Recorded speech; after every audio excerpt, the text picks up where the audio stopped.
2017 এর পর 2025 8 বছর পর ফিরেছে চ্যাম্পিয়ন্স ট্রফি।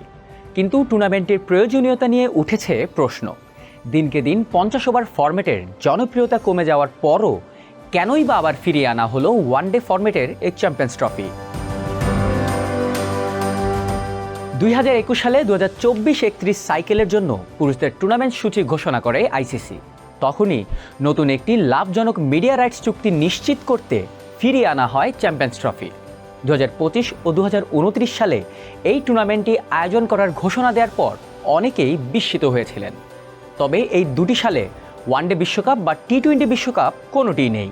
তাই প্রতি বছর একটি বড় টুর্নামেন্ট আয়োজনের লক্ষ্যে চ্যাম্পিয়ন্স ট্রফিকে পুনরুজ্জীবিত করে অন্তর্ভুক্ত করা হয় ক্রিকেটের ব্যস্ত সূচির মধ্যে। ফোর্বসের প্রতিবেদনে বলা হয়েছে, বাণিজ্যিক আকর্ষণ বৃদ্ধির জন্য ফিরিয়ে আনা হয় চ্যাম্পিয়ন্স ট্রফি।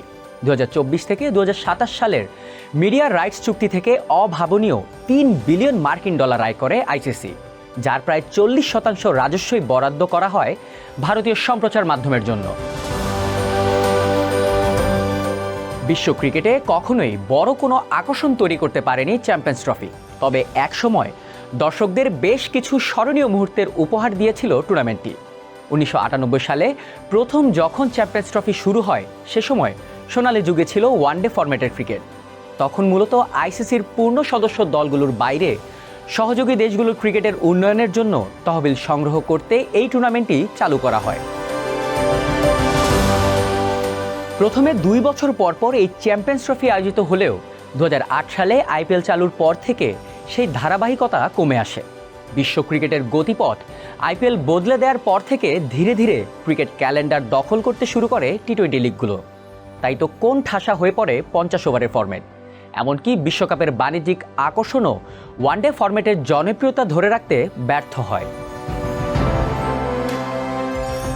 সব মিলে আরও অনিয়মিত হয়ে পড়ে চ্যাম্পিয়ন্স ট্রফি।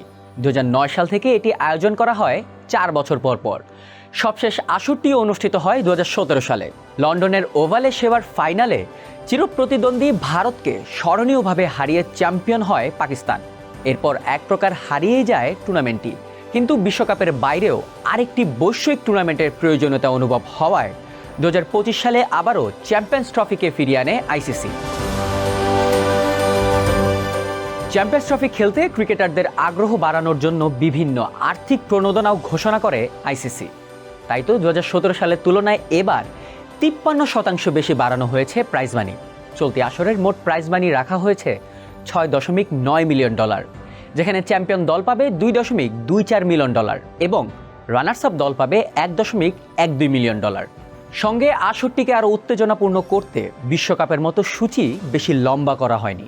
সব মিলিয়ে 50 ওভার ফরম্যাটের এই চ্যাম্পিয়ন্স ট্রফি কি দর্শকদের নতুন করে আকৃষ্ট করতে পারবে?